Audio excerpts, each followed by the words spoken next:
Dukes Nation, this is your home for all things Duquesne University athletics, whether it's basketball or football or soccer or lacrosse or volleyball, track and field, golf, swimming, you name it, everything in between.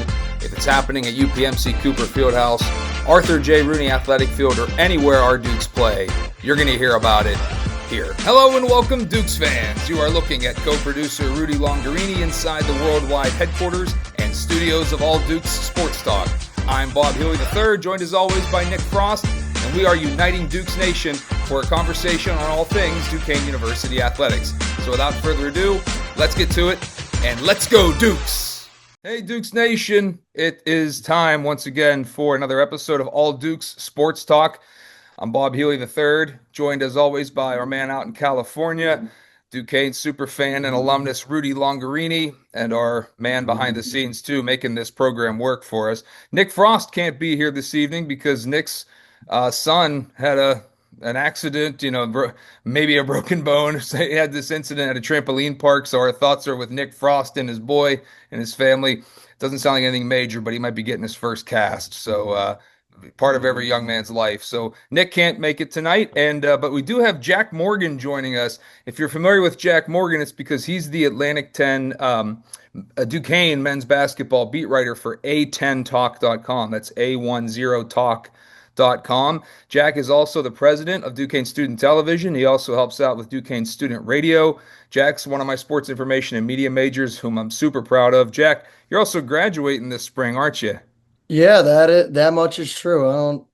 I haven't even had the ability to think about a couple days ahead, but yeah, that's once we get to it, yeah, I'm pretty pumped. 4 years went by really fast, buddy. Absolutely. And you've really made the most of your time here, especially lately with all the work you've been doing covering basketball and all things Duquesne athletics, sports being your passion for the different student media on campus. But now this gig with A10talk.com, you're the beat writer for Duquesne basketball for that website. And in accordance with that, you went out to Villanova to watch the Dukes narrowly come out of there with a win at Villanova. It was tight there at the late in the first half. The Dukes actually had a lead, and I know a lot of Dukes fans. I'm speaking for Rudy here and some others because I couldn't watch it. I didn't have it on cable like I thought I did. But Jack, it was maybe a few calls here and there could have went the Dukes' way. I mean, there's some sour grapes on our side. Did you get that same feeling out there, or what did you see? So I actually haven't been able to post the post-game presser for Drew Joyce after the game, but I will say that there were some comments he made that he was not pleased with the refs, and I think he said it in a way that he wouldn't get fined. Mm. But moral of the story, I was not a big fan of the refs. I think, quite frankly, some of those calls were awful, and they talk a lot about the high major whistle that some teams like Villanova get. I mean, listen, Villanova is a national champion 3 times, 2 times in my lifetime. I mean, listen, for them to get the call, I'm not shocked. However, it is disheartening when you realize that Duquesne throughout that first half looked really good. And then all of a sudden they found themselves down 10. The fouls just continued to pile up, continue to hurt them, and nothing changed in the second half. In fact, there was one foul call on John Hewley IV that I saw all the replays. I've seen even at one point today. I still do not understand how it was a foul call. So I'm still lost on that one. But I think for Duquesne, obviously you didn't get the win, but man, they had some really bright moments against the Wildcats on Saturday, in my opinion, at least. So the final score ended up being 87-77, but late in the first half, it was 38 all, and then a lot of whistles 28 all with about 6 minutes left in the first half, and then a lot of whistles started to go against the Dukes. They ended up actually getting down by 10 at halftime despite that, and that ended up being the final margin of victory. Rudy, you watched the game on TV. Did you have a similar problem with the officiating? I heard on some Duquesne fans commenting on social media that it was, 5 against 8. Well, dude, couple things. Number one, yeah, a lot of phantom calls, man. I mean, phantom, like non-existent. I expected that, to a certain degree. but not, they perpetually let them in the game. And except for 6 minutes of the first half, the end, I mean, we should have beaten them. I mean, if you look at the box score, we scored 42 points like they did in the second half. And so if it weren't, and a lot of that was fueled basically because we got in foul trouble. Okay. And so, we're in foul trouble with like 3 or 4 people got 3 or 4 fouls. All our big guys were perpetually in foul trouble. I mean, and Dixon had 4. Hughley had 4. Van Hess. No, Van Geisel, Dixon ended up fouling out with 5. Hughley had 4. Dixon fouled out. right. They And all so had Van 3. Bussel had 4. Van Bussel, Dixon, Netchus, and Hughley all at 3 with about 8 minutes remaining in the first half. Oof. yeah. And obviously the size, I think, Jack, is one of Duquesne's calling cards. I mean, the depth Oh yeah. that Duquesne enjoys, in the paint. So to have all those guys in foul trouble at the same time really hampers our ability, right? Yeah, absolutely. I don't know if Rudy, if you felt this way too. It just felt like once they started to accumulate the fouls and the offensive rebounding, I mean, they could not get a board. And listen, Villanova is a very athletic team. Obviously, they have an advantage in the portal, right? And in these recruiting areas, I mean, it just felt all day Duquesne was just getting out rebounded. And when you don't have a player like Dixon, a player like Hughley in the game, and you have to rely on guys like Van Bussel, and that's not right. a knock on him, but he doesn't play that He's a many minutes. And freshman. that's not Yeah, but he's a freshman too. that too. It's just you have to rely on all these guys, and you shouldn't have to. I thought there was a lot of reasons why Duquesne had to rely on them, and not many of them were their fault. The other thing I wanted to mention is that the announcer noted that we are one of the highest fouling teams in the country. Okay, and I think it's a basic philosophy of Drew, because we can send people out there, but it didn't work in the last 6 minutes because basically we had to put Van Bussel in there, and I mean, he just, I mean, he was overmatched, and Yeah. and then He had 4 fouls in only 14 minutes, so right, that tells you something there. right. So I will say he's a redshirt sophomore. Not a true freshman, but nevertheless, right. he doesn't have the experience that Dixon and Hughley have. Right. Yeah.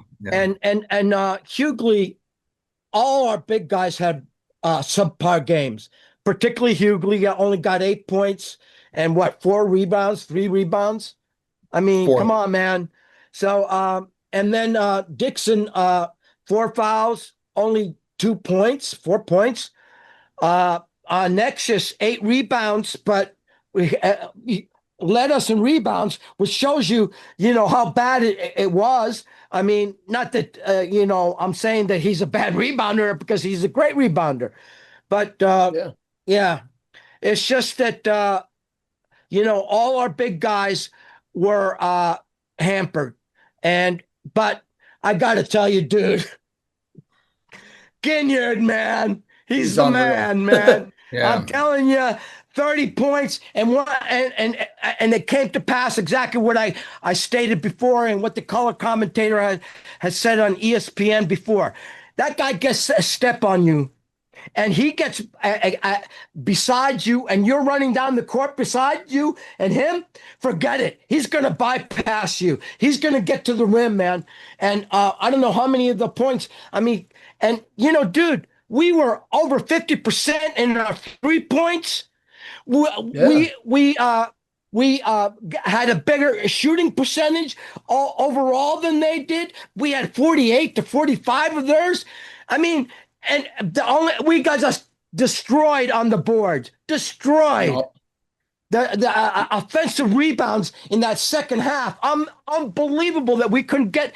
I mean, 3 or 4 times that they went in and the offensive rebounds, we couldn't get the goddamn offensive rebound. And Duke my Brennan, mistake. that you're I'm sorry, highlighting, Jack. he I was going was to a say beast. I didn't mean to cut you off. I just wanted to clarify. I was wrong. Hughley had 1 rebound. I was looking at his fouls, and Oh that's my God. atypical. Oh, a handful of fouls. You were mentioning Duke Brennan, Jack. That's a matchup there that you'd like to see Hughley, get maybe pull back some of those boards. Eight offensive rebounds for one guy. As well as Matt Hodge, he had 4 rebounds overall. 3 of them were offensive, which is kind of wild to see. It's usually the other way around, but nope. No, and their total rebound, and then you look at the total rebounds.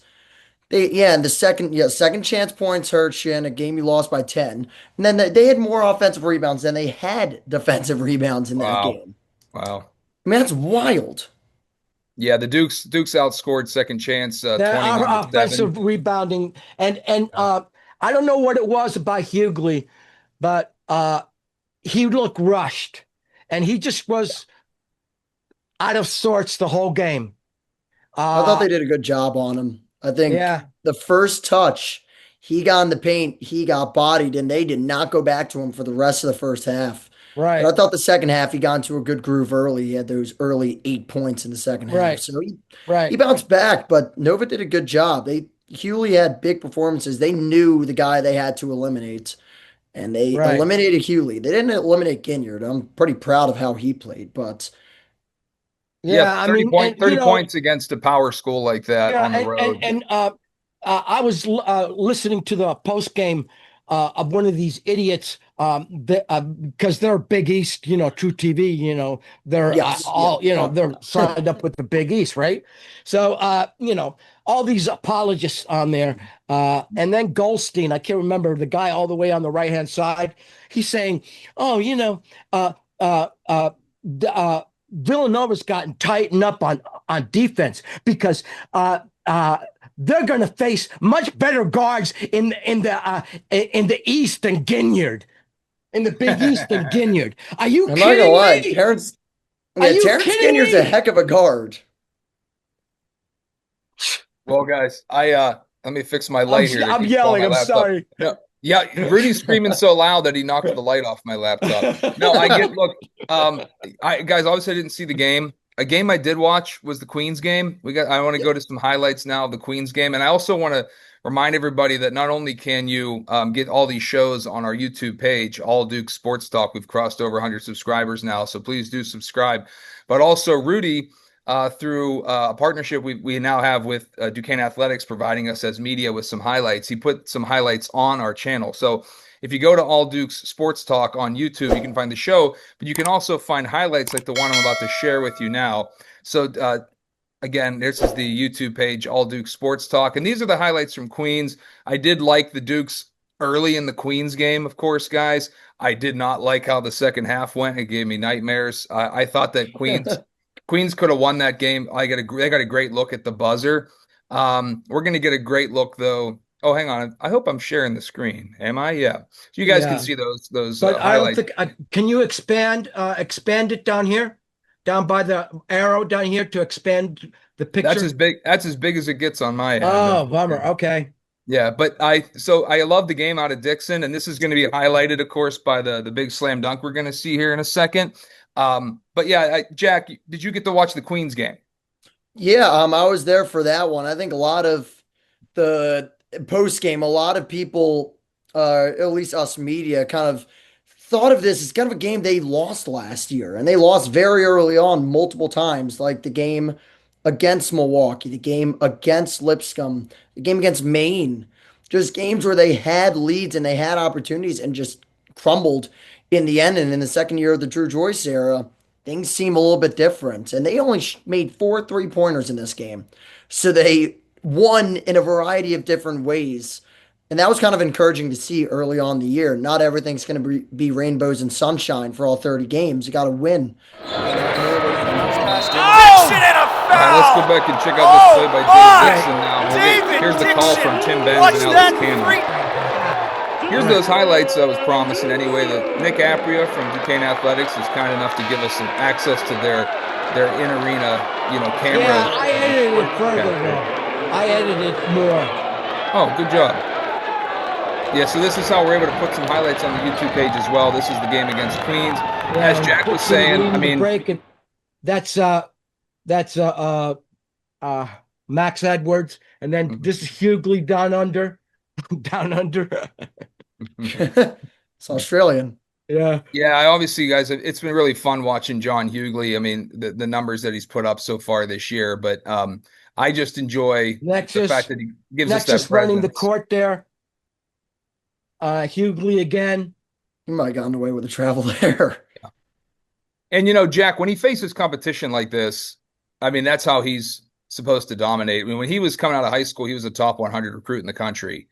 Oh, Um, absolutely. And Sometimes it takes a Maximum while. Edwards in this Queens game was excellent. I agree. Yeah, it's 16, I believe, and he hit two of our four 3-pointers. Yeah, Yeah, he And broke and he broke the drought. yeah, Early on. yes, I'm going to hit play now and show some volume here. Hang on, here's the Dixon dunk coming up. there it is. Dixon and a foul! Oh yeah, there it is. Oh Yeah, play my! the sound. David Dixon! Watch that three! Yeah, there's me. Me and Nick Fernball right there. If you go back, that was our reaction to it. Oh, we'll have to see it. Hang on. So Ironically, yet I was looking for that. If you see me, me and Nick right there.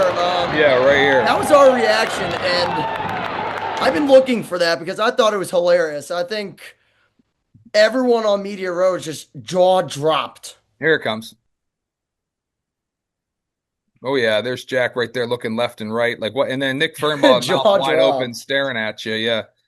Nick, another Duquesne student media guy. That's a pretty good reaction out of you two. Yeah, a lot of fun. I'm happy for Dave. One of those guys who's a rare 4-year guy for one Yeah. program. And he put on some weight, Jack, didn't he? I mean, he got bigger in the offseason.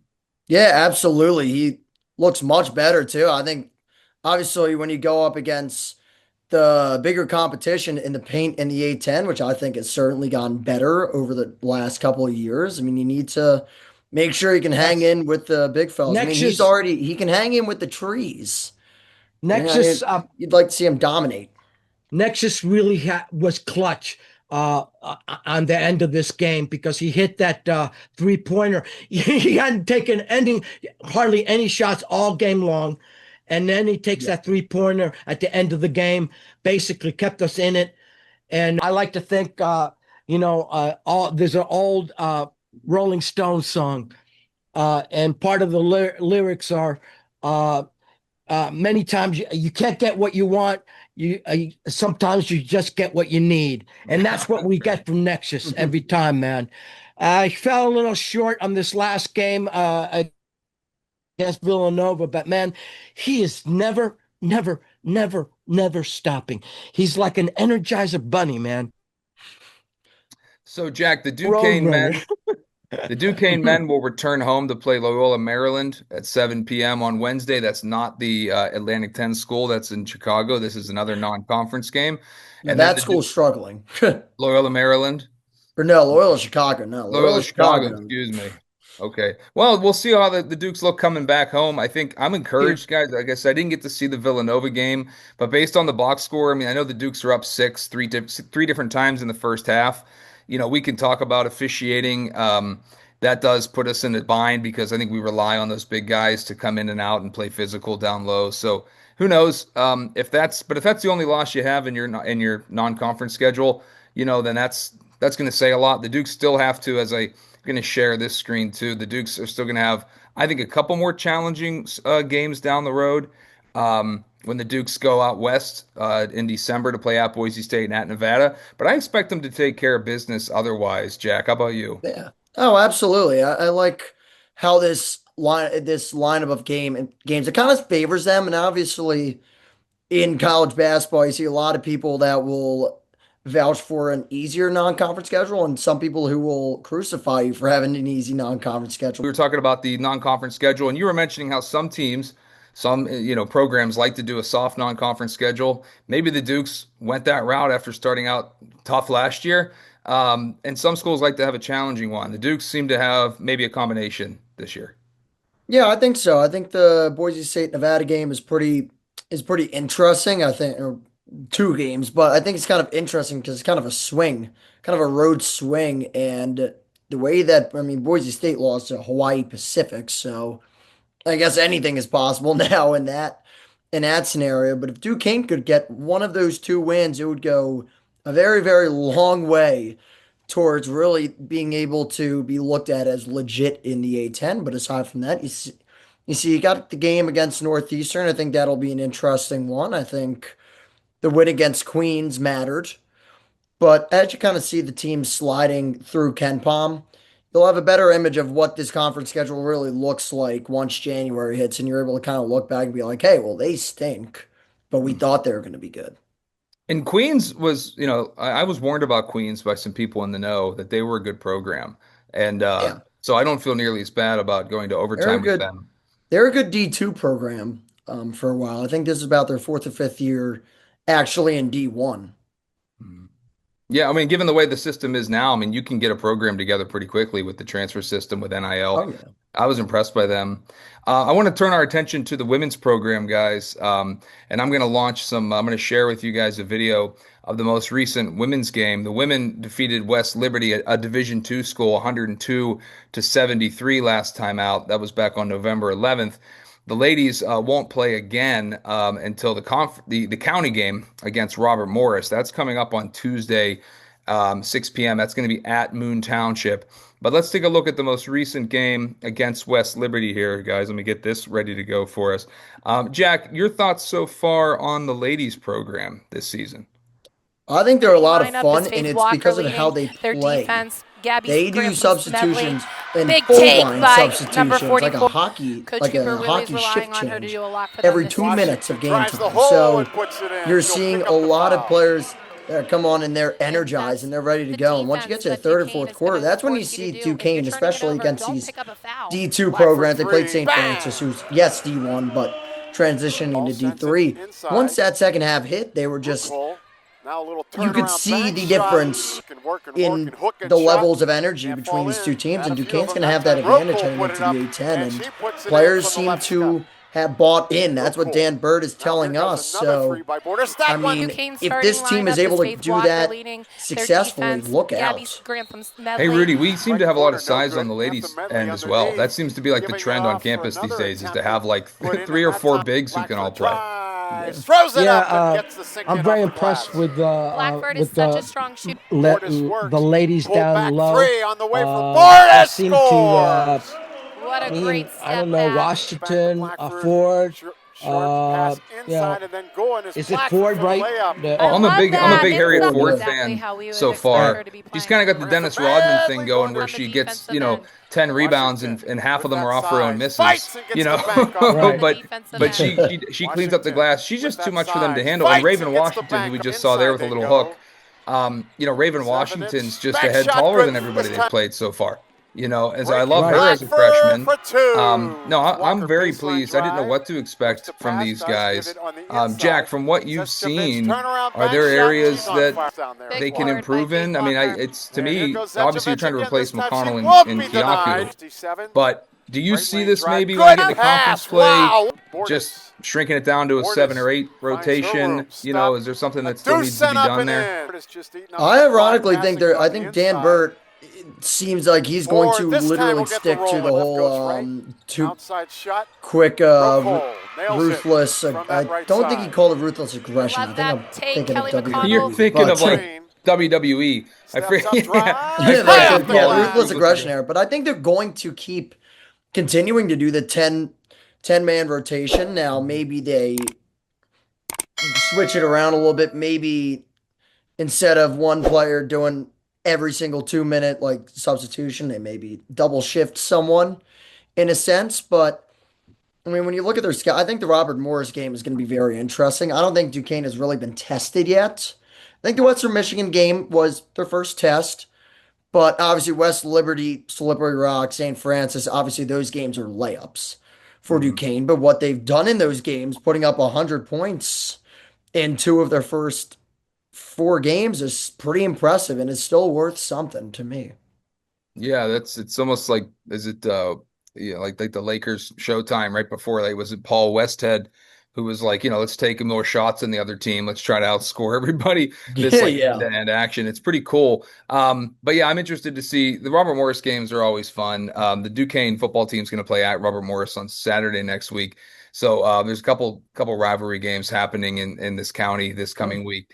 Those games mean a lot to these guys because a lot of the players, were recruited similarly to one another. Some of them have played against one another before. So I know that the game's international now. It's not like it used to be where they're like all playing in the summer together. But there's off-season workouts. There's a lot of familiarity. So it's cool to me that that game still happens. I'm glad that the women play the city game, which is coming up, by the way. That's going to be on December 21st. Unfortunately, over winter break, but I was gonna say my only complaints is that they do it over winter break. I hate it. I can't stand that. but dollar beers. So if you do make it down, and I'll be there with my girls. Yeah, I'll be there with my girls. That's a reason to drive back 5 hours to Pittsburgh. Yeah, exactly. Yeah, Jack, remind us, where's home for you? You got your Phillies gear on there. Oh God. Well, home was Philly for a while and still somewhat is about 30 minutes outside of Philly, but my parents moved to Florida this past summer. So Jack, we were talking about the women's city game that's going to be happening over winter break, unfortunately. The Duquesne ladies will play the Panthers ladies on December 21st, but hey, it is dollar beer night, so that'll get some people in the stands. But I always love going to the city game. My girls will be going, post-game autographs. I know you won't be there because you'll be down in Florida. That's where your folks moved to. You're originally from out in Eastern PA, but you said you will be going to the county game on the 18th at Robert Morris, right?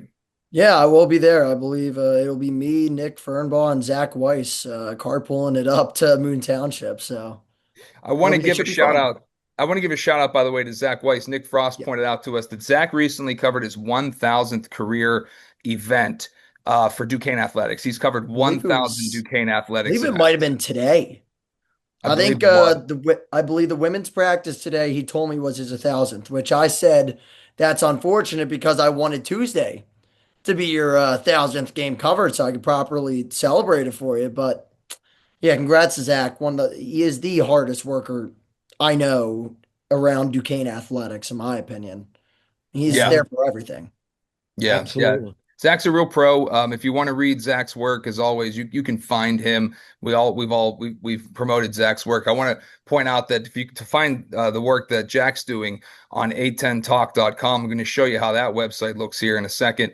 And Jack, this game that you're covering then on Tuesday won't be for A10 Talk, but do you envision covering the women's team at all for that website? There is some women's basketball content. Yeah, I do definitely, and probably once A10 conference play begins, that will be my goal. Ironically, tonight I also need to write up for the Villanova game because I did not get back from Nova until midnight. And I chose sleep over staying up till 2 a.m. So, and we'll be up tonight though. But that was my latest article, the Duquesne one. Yeah, I see. Well, we're looking forward to reading that on a10talk.com. And thanks for joining us on Little Sleep. A couple other Duquesne topics then for you that I want to get to. Obviously, want to promote that again. The men will play their next game at home. The Duquesne men will host Loyola, Maryland. So if you want to get down to the Coop, see the Duquesne men again, see if they can get another win, improve to 4-1, which no one's complaining about. That would be Loyola, Maryland, 7 p.m. Wednesday at the Coop. And then the Duquesne ladies will play the county game against Robert Morris on Tuesday night at Robert Morris. So that one's in Moon Township. So not a far drive for Duquesne fans who are local anyway. That game tips off at 6 p.m. And if you can't catch it, it'll be on ESPN Plus. The Duquesne women's volleyball team, congratulations to them. The Duquesne ladies, they had unfortunately, they did lose at the end of the regular season, back-to-back matches at George Washington by close matches. They were 3-2, both losses, November 14th and the 15th. That was this most recent Friday and Saturday. But the Duquesne ladies have clinched a spot in the Atlantic 10 postseason tournament. So as you look at the bracket here, the Duquesne ladies will get another shot at George Washington at 3:30 p.m. on Friday, November 21st.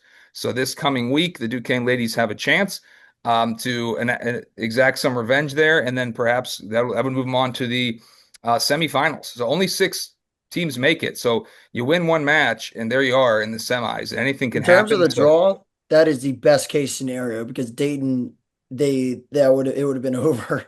Dayton has not lost a single A10 match this year. wow. I believe they went 18-0. Yeah, yeah. Or at least I They've see always no they're a reason why they would have juggernaut. lost past weekend. Yeah, they're a juggernaut. Maybe who knows? Maybe someone upsets them for you. So yeah, you're right. I like that draw. You'd have to get past Loyola Chicago, which has the other bye. The semifinals would be the next day, and then the next day would be the final. Um, these are all going to be on ESPN Plus. The entire thing is hosted in Richmond, Virginia, at the Siegel Center, if I'm pronouncing it correctly. So no home And matches. VCU. At VCU, that's right, exactly. So, kudos to them. We'll be following that, and we'll make sure we cover that our next episode when we record a week from tonight. We're recording this on Sunday, November 16th.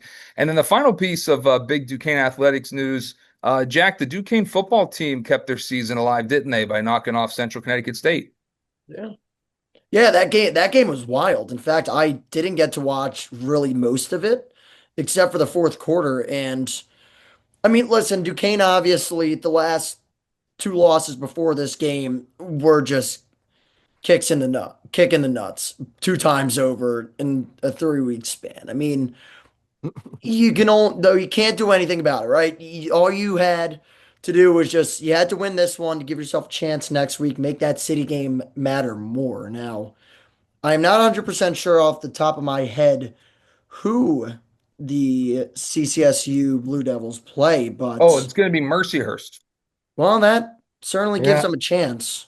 Yeah, it's interesting. The way this is going to break down is that so the Dukes, and it's very rare to win your conference. Well, not outright per se, but they're gonna. So here's basically the deal: is everyone who has the fewest losses gets a trophy. There's co-champions sometimes, but to get the automatic Yes. qualifier for the FCS playoffs, they use tiebreakers. The Dukes are one of three schools right now, along with Mercyhurst and Wagner, who have two losses because the Dukes, as you said, kind of went up there and crapped the bed a couple weeks in a row against Wagner and LIU. And so those long road games, the Dukes just didn't perform well. So they need some help now because despite beating Central head to head, if that ends up being Central's only loss and they take care of Mercyhurst next week, even if the Dukes beat Robert Morris, there's only going to be one champion, the one team with one loss, which is Central. And they obviously get the FCS automatic qualifier with that. If you're the Dukes, the chance you have is you play Robert Morris in a rivalry game. Those programs have always had great contests against one another. That was historically, it's been a great rivalry. So the Dukes, I expect, will go up there thinking, hey, we got a chance still. Our season's not over. The worst games are behind us. And then you hope Mercyhurst can pull off the win at Central Connecticut State because that game is at Central. Mercyhurst, by the way, here's a weird caveat to this, guys. Mercyhurst, if they pull off that win and they go to 5-2, Central goes to 5-2. If the Dukes win, they're 5-2, and then Wagner's also 5-2.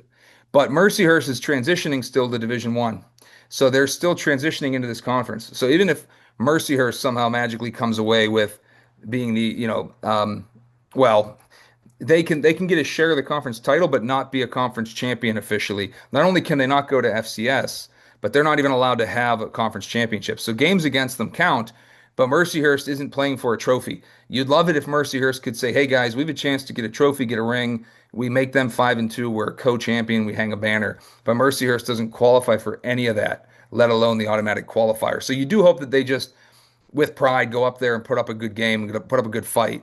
So then it comes down to Wagner, Central, and Duquesne, all technically are the three-way tie with two losses. And Duquesne has beaten at that point. They would have beaten Central, but lost to Wagner.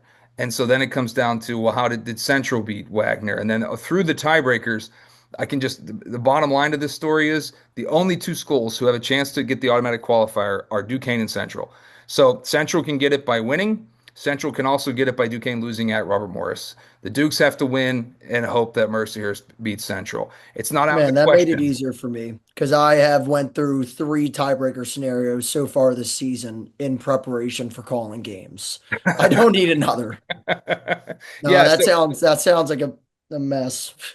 Jack, you've been calling games too for soccer. Are you going to do any lacrosse in the spring? Yeah, that is the operating plan. Yeah, I will be. Yeah, so Jack, he's like it's one of the best students I've had in the 12 years I've been teaching here. And then I've You're been too teaching kind. the sports info program since 17 when we started it. So Jack is taking full advantage of exactly what this program's supposed to be like, and he's getting all this great experience. So you're going to be in great shape, man, leaving here. We're going to miss you. But I'm looking forward to reading your work the rest of the season on a10talk.com, that's for sure. Thank you. I Yeah. want to also give a shout out. This Nick Frost wants us to acknowledge the Pittsburgh Riverhounds. So good for the Pittsburgh Riverhounds. They are Eastern Conference champions. A shout out. So yeah, kudos to the Duquesne football team sticking around. Kudos to Jack Morgan for all the work he's doing, not only on campus but off for a10talk.com. So check him out there. Jack, I also want to acknowledge Nick Frost wants us to recognize Pittsburgh Riverhounds. So there's a cool local story. Pittsburgh Riverhounds are Eastern Conference champions in the United Soccer League Championship Division. So shout out to them. Another guy you know, Damon Cavalli, works in marketing. Damn. Damon works in marketing for the Riverhounds. There's a little local connection there. You Oh, know what and I I got to gotta, ask though? yeah, That picture in College Hall on the yeah, second floor. Who had a name? Who put that up? Because that's so awesome. I walked by he's it the great. first day. I'm like, oh my God. So that would be the mark. It would be a gentleman named Nick, whose last name escapes me. You Orleany, right? Nick Fiorellini. Yeah, yeah, that's right. He Really? does marketing for Oh, that's the awesome. liberal arts college at Duquesne. So, yeah, that was a good call putting Damo in his Duquesne Duke mascot outfit. I got Yes. to play something for you guys. So, you're gonna like this one. You ready here? I'm gonna play a video.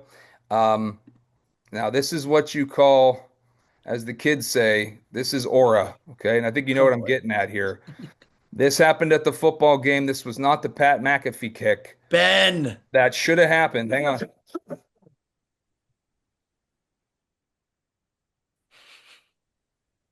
Right down the Drilled chute. it too. So that's Ben Parental. He's a Duquesne sports information major as well. Shout out to Ben Parental for making a kick at the Central game. Now that's Ben, good you cut out the end because at the end he had a little bit of an awkward high five with the guy who was holding it for him. So I'm sure he'll be happy. well, there's a good shot of Ben too. He's working with Nick Licata. This was their senior day as well.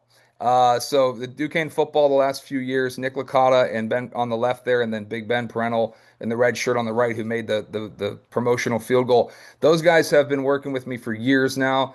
I've been keeping stats for Duquesne football, but I trained these guys on how to do it, and they've taken it over. Now we lose them both. They graduate in December. So this was their senior day as well. It's them with their final box score at doing Duquesne football. But it makes me very proud to know that guys are taking advantage of these opportunities on campus to get this experience. Jack's one of them. Please check them out on a10talk.com. Make sure you like and subscribe to our video. We're over 100 subscribers now. You can also find the highlights that we shared on today's episode there. So any final thoughts, Jack, about Duquesne athletics at large before we let you go?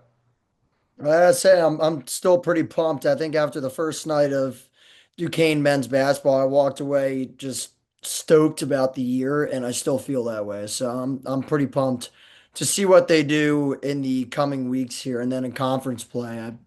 I really think they have a good team this year. A little special team, I think. Well, I'm gonna talk for Rudy's sake because he seems he's dealing with all the technical difficulties. He's gonna have a time putting together this video. I'm gonna say goodbye for Rudy. I'm gonna thank everyone again for listening and watching All Duke Sports Talk. Till next time, shoo shoo rah rah. Let's go Dukes.